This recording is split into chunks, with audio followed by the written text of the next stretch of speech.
Bonjour chers entrepreneurs, salut, Daniel Gounou ici et aujourd'hui nous sommes là pour parler encore d'entrepreneuriat, création d'entreprise.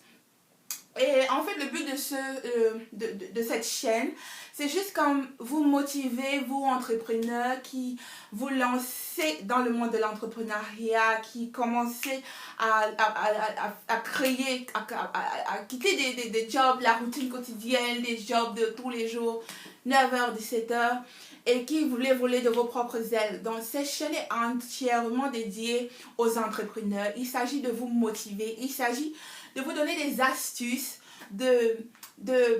aussi nous allons avoir des personnes ressources comme parler de comment ils ont fait pour arriver à où ils en sont, et beaucoup d'astuces dans le point de vue de la comptabilité, gestion des finances en petite entreprise pour des entrepreneurs autonomes. Donc il faut vraiment souscrire à la chaîne pour pouvoir être à jour, parce que chaque jour je poste au moins 1 à 2 vidéos par jour, et ces vidéos sont vraiment très cruciales pour les entrepreneurs, parce que vraiment ce sont des astuces que certaines personnes vont vous inviter à des workshops où vous allez payer l'entrée, vont vous inviter à des séminaires où vous allez passer toute la journée pour seulement au bout du compte vous rendre compte que ok, donc c'était juste ça.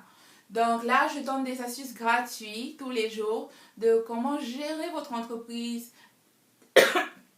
pardon, juste des petites astuces de comment créer de la valeur, ajouter de la valeur à votre entreprise. Donc n'hésitez pas à vous enregistrer, à souscrire au channel pour qu'à chaque fois qu'il y ait une nouvelle vidéo, vous soyez notifié. Ok?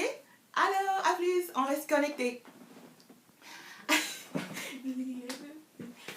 Salut chers entrepreneurs, bienvenue, Daniel Gounou ici et bienvenue à la chaîne des entrepreneurs, à la chaîne des créateurs de valeur, des créateurs d'argent. Ouais, parce que ce n'est qu'en étant entrepreneur qu'on crée de la valeur. Ce n'est qu'en étant entrepreneur, franchement, qu'on fait de l'argent, qu'on a de l'argent dans le compte.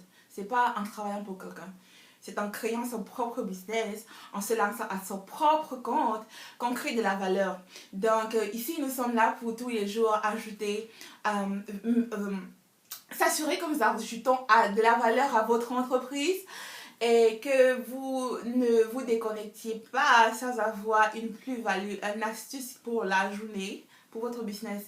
Donc aujourd'hui, nous allons parler de essayer de répondre à la question, est-ce qu'il faut s'incorporer ou pas quand on commence une entreprise? Ça veut dire le jeu d'entrepreneur qui commence comme ok, je banque le bureau, ou bien non, je continue le bureau de 9h à 17h. Mais après, je veux faire quelque chose de moi-même, je veux faire quelque chose comme on the side. Et puis la question vient, comment est-ce que je dois m'enregistrer? Est-ce que je dois m'incorporer ou bien juste me lancer comme entrepreneur individuel ou bien sole proprietor? Donc nous allons parler des avantages et des inconvénients, de pourquoi s'incorporer ou pas. Est-ce qu'il faut nécessairement s'incorporer? Est-ce qu'on a vraiment besoin? C'est quoi l'avantage de s'incorporer et c'est quoi qu'on perd quand on ne le fait pas? Donc voilà, donc restez connectés pour pouvoir bénéficier de toutes les astuces.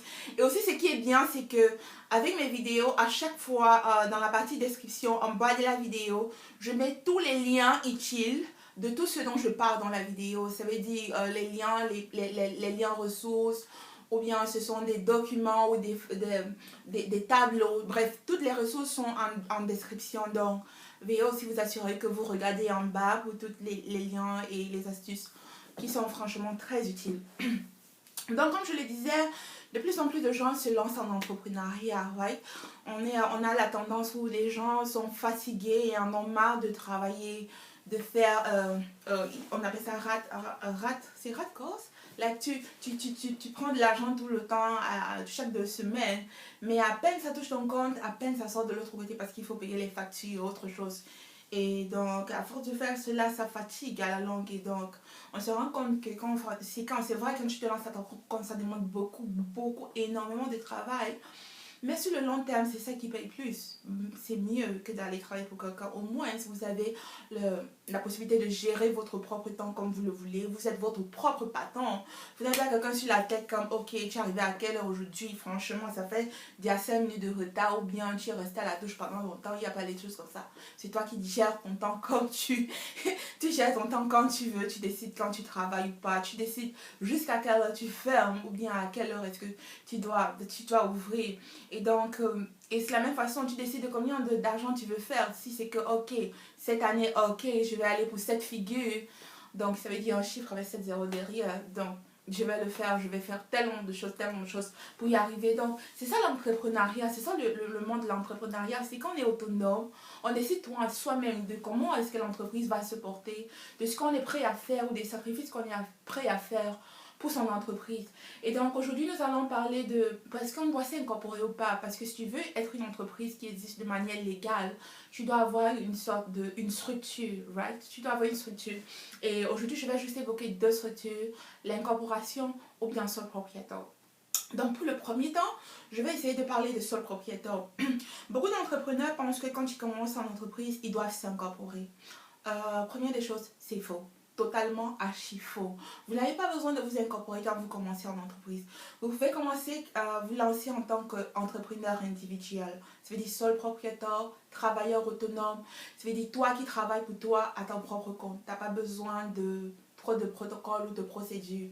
Le seul propriétaire, c'est quoi? C'est quelqu'un qui n'a pas, par exemple, Revenu Canada, je pense, et aussi RRS aux États-Unis, démontre que pour des entreprises qui ont un chiffre d'affaires supérieur déjà ou égal à 100 000, là, for sure, tu dois t'incorporer.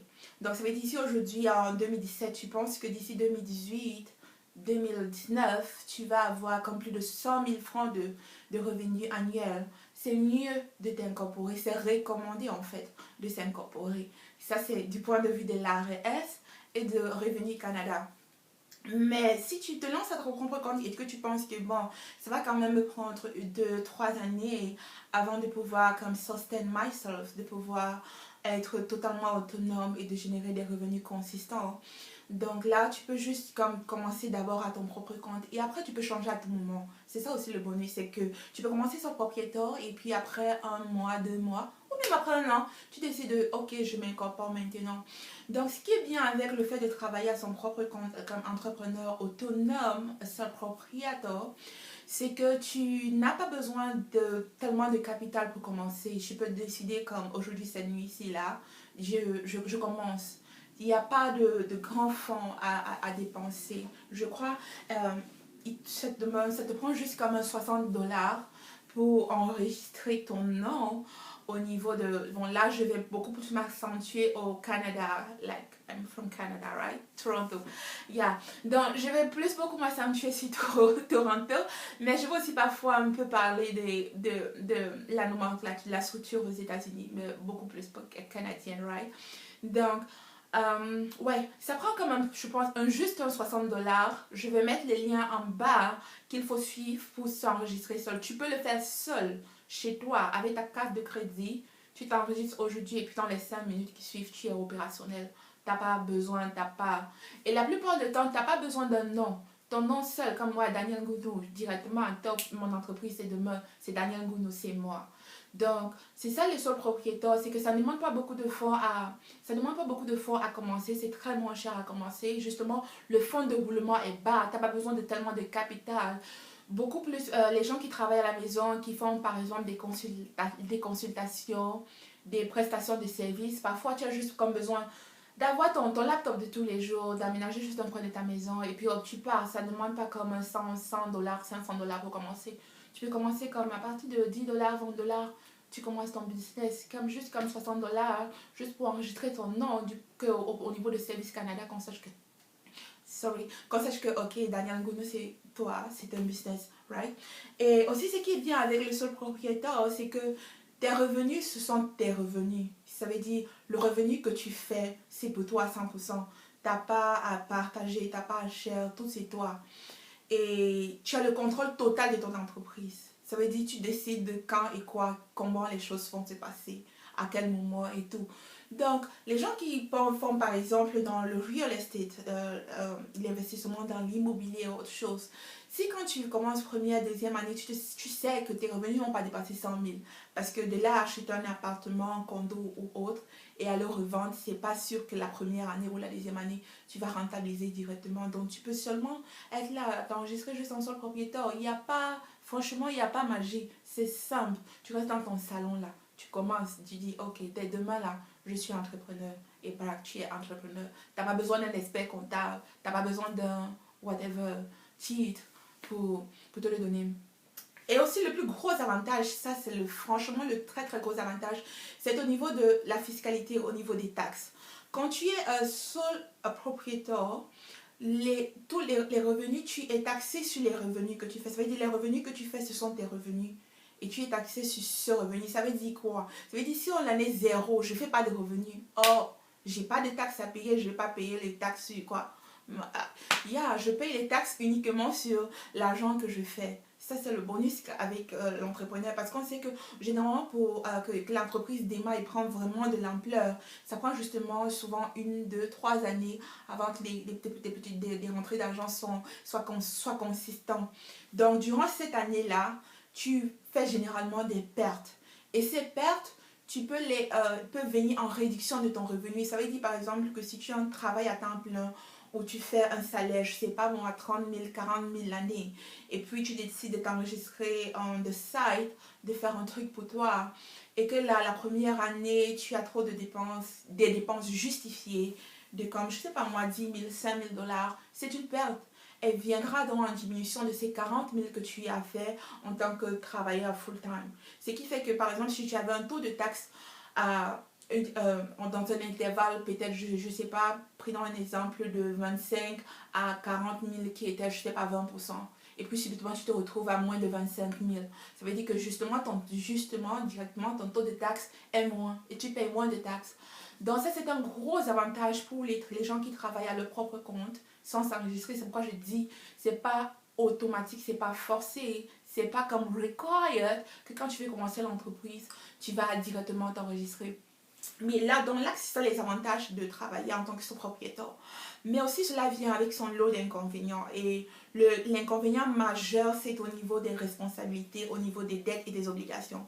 Ça veut dire que si tu contractes une dette et que tu ne la payes pas, automatiquement, la dette retombe sur toi parce que l'entreprise, c'est toi.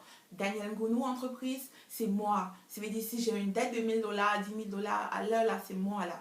Quand je vais venir ici, on a fermé ma porte ou bien que je sais pas, les huissiers sont dehors, là c'est moi, on va pas dire non, c'est ton entreprise. Donc ça c'est le plus gros inconvénient qu'il y a quand on travaille en tant que seul propriétaire, c'est qu'on est responsable de ses dettes et de ses obligations. Et aussi, on est responsable, donc tu peux facilement perdre tes objets personnels. Parce que tu peux avoir une dette chez un créancier et puis il décide de te porter plainte et puis ça se retrouve au tribunal et puis peut-être qu'on saisit tes choses, tes biens personnels et des choses comme ça. Ça, c'est le gros inconvénient qu'il y a à travailler en tant que propriétaire. Un autre inconvénient, c'est le fait que tu ne peux pas facilement faire des levées de fonds. Ça veut dire, par exemple, si tu as besoin de demander des subventions, par exemple, tu sais, les organismes sont plus enclins à donner des subventions à des corporations et non à des personnes individuelles. Et par exemple, si tu veux faire les levées de fonds, par exemple, on te prendrait plus au sérieux si tu étais enregistré en tant que corporation et non en tant que personne individuelle. Et même aussi vis-à-vis des clients, parfois il y a certains clients qui sont un peu richignants, comme ils aiment entendre que tu es incorporé, ils aiment voir le ink là derrière ton nom. Et bon, là c'est juste comme je peux dire points noirs qui viennent en tant qu'entrepreneur, en tant que seul propriétaire. Mais par contre, si tu décides malgré tout de t'incorporer, parce que même si tu ne fais pas de chiffre d'affaires et que bon, tu commences et puis tu te dis bon, je préfère commencer, franchement, je vois loin, je vois pas mon entreprise juste là, je me vois franchement aller up, up, up, up and up. Là, tu peux t'incorporer. C'est vrai que ça demande un peu plus de fonds pour commencer au démarrage parce qu'il faut que tu t'enregistres au niveau d'Industrie Canada. Et là, ça demande souvent un peu plus de 200 dollars. Il faut 200 dollars plus des autres charges d'enregistrement. Il te faut un contrat d'entreprise. et des articles d'incorporation. Parfois, tu peux avoir besoin des services d'un avocat ou bien d'autres notaires ou services juridiques. Ça, c'est encore des sous qu'il faudra être prêt à dépenser. Pourquoi des services juridiques et autres? Parce que peut-être tu es avec des associés, des actionnaires, des gens, et il est important que vous ayez des articles d'incorporation qui registrent, ok, voici comment les choses vont se passer. Toi, tu as tel nombre de pourcentage d'actions, ainsi de suite.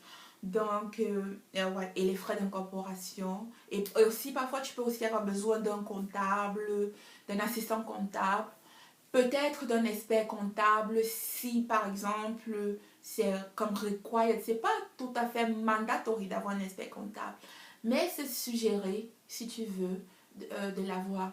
Et encore, je vais mettre les liens en bas pour les informations par rapport à l'incorporation, les sites web liés à Revenu Canada et aussi à l'AS. Et il est aussi important de souligner qu'aux États-Unis, il y a deux formes d'incorporation. Tu peux t'incorporer en tant que S-Corp ou bien en tant que C-Corp. Et puis, les deux sont sous la forme, ils ont l'air un peu différents, mais dans le fond, à la fin, au bout du compte, c'est incorporation, c'est pratiquement presque la même chose. Je ferai une vidéo plus tard dans la différence entre c'est quoi une S-Corp et c'est quoi une C-Corp et c'est quoi l'avantage d'être autre ou pas. Et il y a aussi LLC. LLC peut aussi être une incorporation. Donc, je ferai une vidéo plus tard pour comparer ces trois types d'incorporation. Mais pour le moment, c'est juste comme c'est quoi la différence entre travailleur autonome, sole proprietor et corporation. Donc, je parlais dans des inconvénients, des problèmes comme, ok, qu'est-ce qu'il te faut quand tu t'incorpores. Et aussi, un des grands requirements en tant que incorporation, quand tu décides de t'incorporer, c'est que tu es requis, c'est demandé par l'État, le fisc, de produire tes états financiers chaque fin d'année.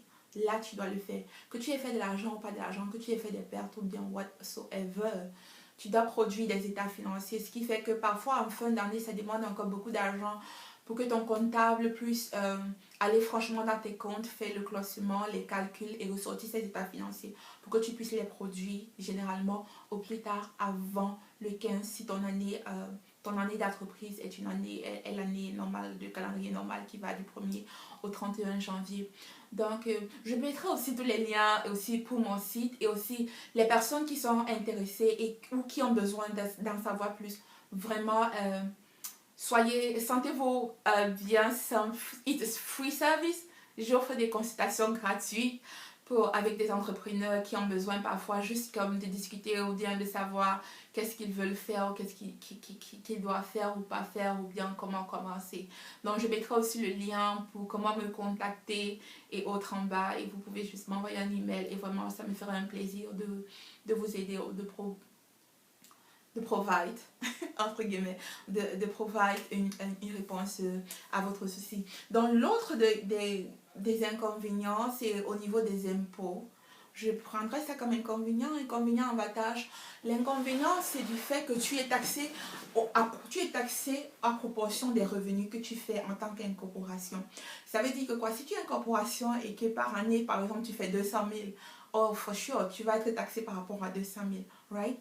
Mais l'avantage aussi d'incorporer, c'est quoi? C'est que ton incorporation, ton entreprise est une entité différente de toi. C'est plus toi.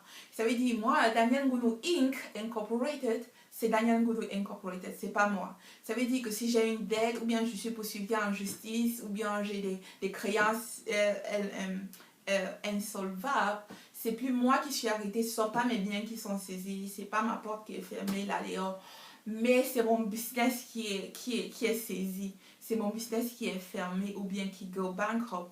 Donc mon business peut go bankrupt, en bankruptcy, ça veut dire fermer ses états et tout, et moi j'ai pas de souci. Donc c'est deux entités totalement différentes. S'il y a quelqu'un qui me porte plainte par exemple au niveau de la justice, c'est à l'entreprise, c'est pas à moi. Bien que je sois directeur général et que je sois requis par la loi de payer mes employés en tant que directeur général au président du conseil d'administration, bien quelle que soit la structure managériale que vous avez mis dans votre entreprise, je suis requis de payer mes salaires, je suis requis de payer mes taxes. Là, for sure, que tu sois incorporate, pas incorporate, you have to do it. Mais maintenant, s'il y a des dettes, des créances ou bien des gens qui me cherchent des problèmes, là maintenant c'est l'entreprise seule. Donc c'est ça le plus grand avantage qu'il y a à s'incorporer. Et un autre des plus grands avantages, c'est que beaucoup d'organisations aiment accorder des subventions, des fonds aux compagnies qui sont incorporées parce qu'elles ont l'air plus sérieuses. Elles ont des structures franchement bien assises parce qu'on se dit, quelqu'un qui s'est incorporé en commençant, c'est quelqu'un de sérieux, c'est quelqu'un qui veut aller loin par rapport à quelqu'un qui est juste comme là, ok, on ne sait pas si tu es ouvert aujourd'hui ou bien tu n'es pas ouvert, right? Parce que l'incorporation, même quand toi, le propriétaire de l'incorporation, tu décèdes ou que tu ne suis plus ton activité, l'entreprise continue d'exister jusqu'à ce que tu déposes un bilan. L'entreprise continue d'exister. Donc, ça veut dire que c'est totalement deux entités, deux personnes totalement différentes. Donc, c'est vrai qu'au départ, il y a de la paperasse, il y a des tracasseries notariées, juridiques et des frais comme 200 à 500 000 dollars facilement, dépendamment des frais d'avocat qu'on doit payer. Il y a des contrats qu'il faut établir. Il faut avoir un rapport annuel, des réunions annuelles que tu dois que tu dois tout le temps donner, montrer à l'industrie Canada avec tes états financiers. Tu dois tout le temps faire part des rapports, soit le conseil d'administration ou bien des réunions qu'il y a tout le temps entre actionnaires s'il y en a. Et si tu es seul, tu dois aussi déclarer, ok, I was just by myself. Et donc, ça c'est j'ai parlé de deux grands avantages. Le troisième grand avantage à être incorporé, c'est quoi? C'est que tes revenus sont flexibles. Ça veut dire quoi? Bon, là je parle plus au niveau de la taxe du fisc. Ça veut dire quoi? L'incorporation, par exemple, au courant de l'année, fait un revenu de 200 000 dollars. Il fait un revenu de 200 000 dollars. Ça ne veut pas dire que c'est moi, Daniel Goudou, bien que c'est toi l'individu ou bien vous les actionnaires qui avez fait 200 000 dollars. C'est la compagnie qui a fait 200 000 dollars. La compagnie sera taxée, yes, par rapport à 200 000 dollars, mais uniquement après que l'entreprise ait payé tous les salaires qu'elle doit, que ce soit au contracteur, full-time ou bien whatsoever que tu as employé, que tu aies réglé toutes tes charges, dettes et toutes tes charges toutes tes charges de l'entreprise. Et donc, une entreprise peut facilement se retrouver en fin d'année juste avec un revenu, un profit comme income, peut-être avec des ventes de 200 000, mais juste comme avec un income de 50 000, 25 000. Et là encore, ça reste que tu es taxé du point de vue de l'entreprise. Maintenant, pour que tu sois taxé du point de vue de l'entrepreneur, il faut que tu aies reçu un salaire de cette entreprise ou des dividendes que soit été octroyés.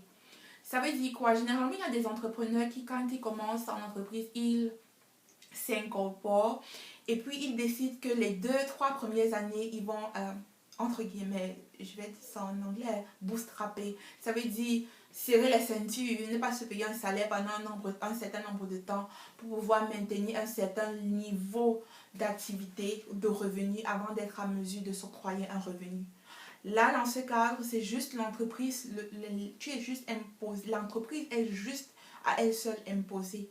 Ça veut dire que si en fin de compte, ton niveau d'income se retrouve comme dans les 10 000, 15 000 dollars, l'entreprise est imposée juste par rapport à cela. Mais toi, en tant qu'entrepreneur, tu peux te retrouver là juste comme être low income.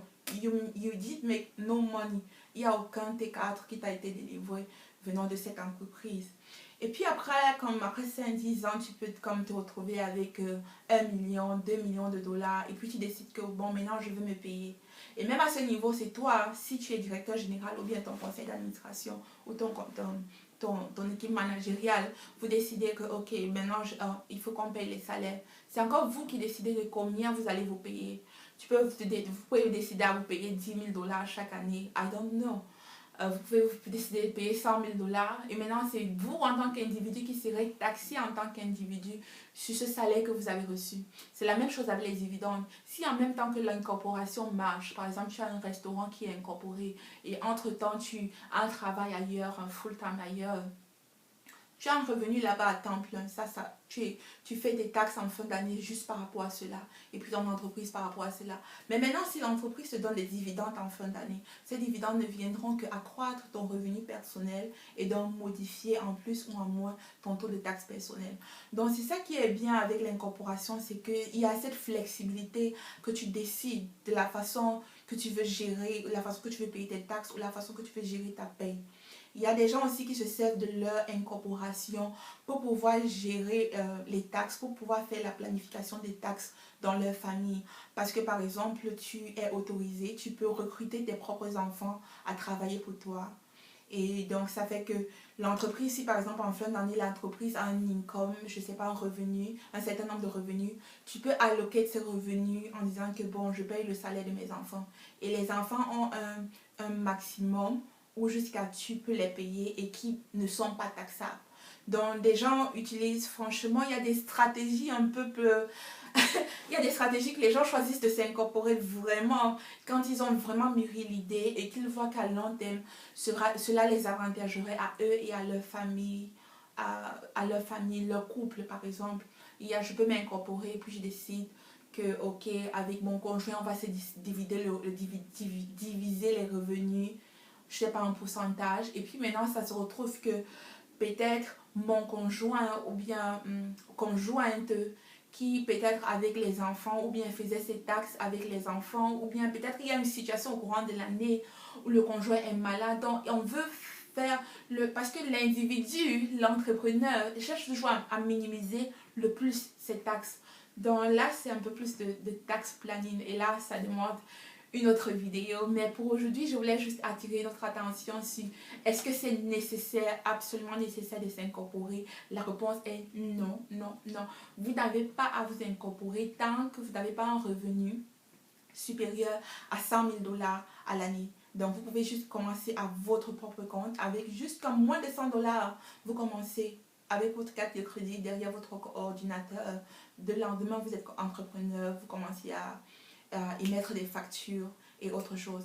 Mais maintenant que si vous avez des projets à long terme et que vous voulez vraiment avancer votre entreprise et que vous voulez aussi de manière stratégique réduire les taxes que votre famille paye, vos conjoints ou bien avec vos enfants. Les enfants, c'est jusqu'à l'âge de 18 ans, payent dans la famille.